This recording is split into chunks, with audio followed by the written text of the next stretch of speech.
Bienvenidos a Libertad y lo que surja. Hoy os quería hablar de lo que es realmente el capitalismo y lo que no es. Ya hice una explicación de lo que era el capitalismo, pero veo que hay bastantes dudas y veo que mucha gente confunde muchos términos, mezcla muchos términos, dice que vivimos ahora en el capitalismo y quiero hacer una respuesta muy simple, una manera muy simple de explicar lo que es el capitalismo y qué sería el imperialismo, qué sería el mercantilismo, el neoliberalismo y todas estas otras corrientes que poco tienen que ver con el capitalismo. El capitalismo es básicamente el sistema económico en el que los capitalistas se dedican a ser capitalistas. Es así de simple, ¿vale? Esto que parece muy obvio, que parece muy simple, tiene más detrás. En sistemas intervenidos, en sistemas socialdemócratas, en sistemas en que el Estado se inmiscuye en la economía, pasa siempre lo mismo, que es lo que decía Thomas Sowell.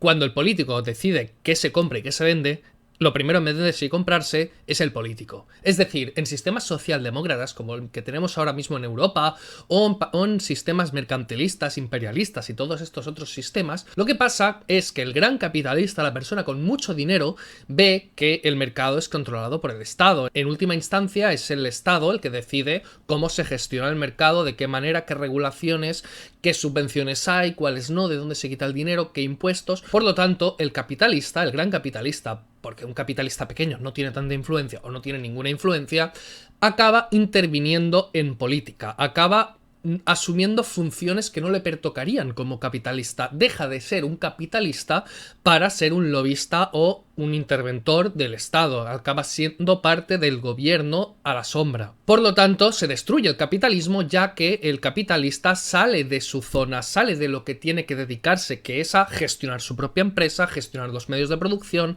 gestionar su propiedad privada y trabajar en un marco de libre mercado, porque capitalismo en el fondo es esto, propiedad privada y libre mercado. En el momento en que es el Estado el que se encarga de la propiedad privada y del mercado, este capitalista salta a la política y se inmiscuye y destruye para su propio beneficio ese mercado libre o esa propiedad privada y esa defensa de la propiedad privada. Porque lo que buscará siempre será proteccionismo, eliminar a la competencia, dificultarles más el trabajo y conseguir subvenciones.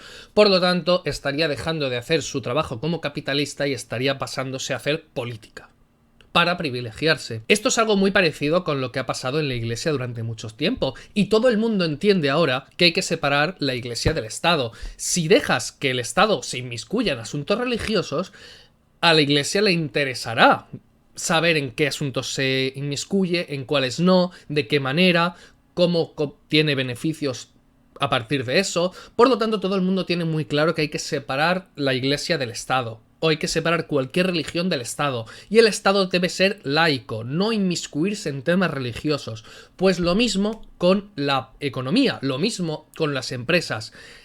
Hay que separar la empresa del Estado por el mismo motivo que la Iglesia del Estado. Si tienes muy claro que hay que separar la Iglesia y puedes hacer una exposición razonada de todos los motivos por los cuales tienes que separar la Iglesia, exactamente esos mismos motivos te sirven para separar a las empresas del Estado. Si no hay esa desunión, si no hay esa desconexión y esa imposibilidad de que se relacionen unos con otros, habrá intereses para privilegiarse mutuamente, para ayudarse mutuamente. Si impides que el Estado pueda inmiscuirse lo más mínimo en cualquier regulación o en cualquier subvención a ninguna empresa o en cualquier ayuda o en cualquier castigo a ninguna empresa, lo que hará será que ninguna empresa pueda comprar nada. Si no hay nada que vender, no habrá nada que comprar. Las empresas no podrán castigar a la competencia, no podrán privilegiarse, no podrán sacar beneficio, no podrán poner leyes a su favor. Por lo tanto, la única manera de que no nos gobiernen las empresas, no nos gobiernen los grandes bancos, no nos gobiernen los grandes empresarios, los grandes capitalistas, los grandes burgueses, es separando el Estado de la economía y estando en un marco de capitalismo en el que los capitalistas solo se encarguen de ser capitalistas y no puedan meterse en política, porque eso es el capitalismo, es dejar la política a un lado y dejar la economía a otro. Y que el Estado, en el caso de existir, no se inmiscuya en el mercado, porque en el momento en que se inmiscuye, ¿quién creéis que tiene más facilidades para ponerlo a su favor? ¿El ciudadano de a pie? ¿Tú? ¿Yo? ¿Gente anónima? ¿O las grandes multinacionales?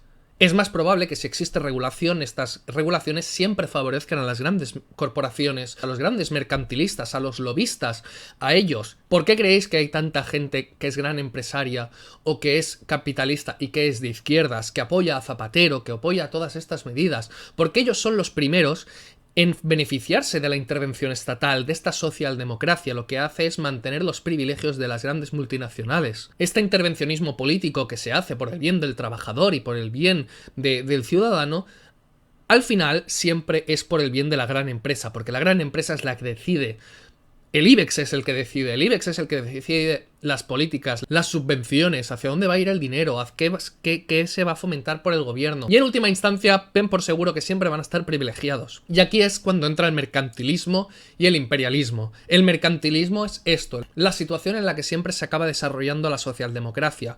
El salirse el capitalista de su puesto de capitalista e inmiscuirse en la política y ponerla a su favor. Eso es el mercantilismo. Mercantilistas que mediante lobbies o mediante directamente intervención política consiguen privilegios. Consiguen privilegios dentro de su propio estado. Y el imperialismo sería lo mismo, el mismo tipo de mercantilismo en el que el capitalista se ha salido de su lugar e interfiere en política, pero para intervenir en otros países. El mercantilismo sería privilegiar a los grandes capitalistas dentro del territorio estatal y el imperialismo sería privilegiarlos fuera del territorio estatal. Así que son más o menos lo mismo, pero en diferentes zonas. Y luego llegamos al neoliberalismo, que se supone que todo esto pues es neoliberalismo, el capitalismo es neoliberalismo y tal. El neoliberalismo básicamente no existe. No existe ninguna escuela neoliberal. Existen los liberales clásicos como Adam Smith, que defienden el valor objetivo de mercado, y luego existe la revolución marginalista en la cual se entiende el valor subjetivo, la oferta y la demanda. Y a partir de ahí aparecen muchísimas escuelas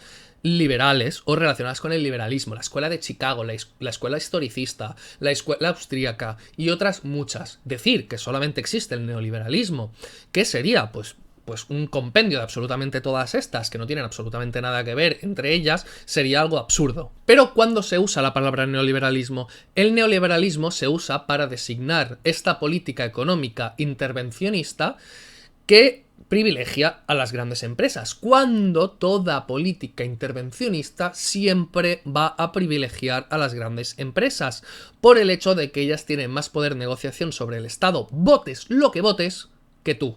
Por mucho que votes a aquel que te parecerá el más interesante, para empezar, que posiblemente no saldrá, porque va a tener mucha más financiación y va a tener mucha más campaña política y mucho más apoyo de los medios, aquel político que prometa a las grandes corporaciones, sobre todo audiovisuales, que les va a dar privilegios, así que el tuyo no va a salir, y si sale, entrará en el juego político y acabará corrompiéndose, como siempre acaba pasando. Las fuerzas de dentro del Estado siempre son reticentes al cambio, ya que a perder privilegios, por lo tanto desde dentro es muy difícil cambiar las cosas, y el político no va a conseguir poner ese mecanismo a tu favor. Y en el momento en que ponga el mecanismo de redistribución de la riqueza a tu favor, o ponga las leyes a tu favor y perjudique a estos grandes capitalistas que están beneficiándose, lo que van a hacer es irse. Moverán los capitales, habrá fuga de capital y se irán a otro sitio que les favorezcan con este intervencionismo. Así que es imposible que la intervención estatal en la economía salga bien, igual que es imposible que la intervención estatal en la iglesia y en la religión salga bien. Por lo tanto, tenemos que separar Estado de economía, y eso es lo más importante que se debe entender. El Estado, en el caso de existir, no debe inmiscuirse nunca en la economía por estos peligros que supone, y debemos defender el capitalismo, es decir, que el capitalista solo sea capitalista y que nunca sea político. Muchas gracias por escucharme, espero que esto haya aclarado todas las dudas de lo que es realmente el capitalismo y por qué estamos defendiendo el capitalismo, por qué al ciudadano de a pie le beneficia el capitalismo, y el anticapitalismo lo que hace en el fondo es beneficiar a todo aquel que pueda comprar un político. Si no puedes comprar un político, si no tienes suficiente poder ni tienes suficiente capacidad para comprar un político, no votes por intervencionismo. No quieras intervencionismo, porque no puedes decidir qué intervencionismo va a haber. Pues hasta aquí el vídeo de hoy, espero que os haya gustado, espero que os gusten mis opiniones, espero que os gusten mis reflexiones, espero que os guste pues que hable de actualidad, de los progres, de las ideas de la libertad, de historia y de otros muchos temas, y si queréis colaborar con todo esto para que siga al pie del cañón, colaborad en Patreon, colaborad en PayPal, porque es triste vivir de donaciones, pero más triste es vivir de subvenciones, o si no, dale a me gusta, comparte y habla de esto con quien conozcas. Y sobre todo, envíale este vídeo a estas personas que te dicen ¿cómo es que defiendes el capitalismo si eres pobre? Este vídeo precisamente va enfocado en explicar que el capitalismo privilegia o beneficia o simplemente deja de perjudicar a los más pobres, a los menos pudientes, a los que menos pueden intervenir en política y a los que menos pueden comprar a los políticos. Este vídeo va dedicado a todas estas personas que creen que el capitalismo es la ideología de los ricos, cuando en realidad es la ideología que delimita al Estado y a los capitalistas, porque obliga a los capitalistas a no excederse y a mantenerse en su sitio y no controlar también la política. Un saludo y nos vemos.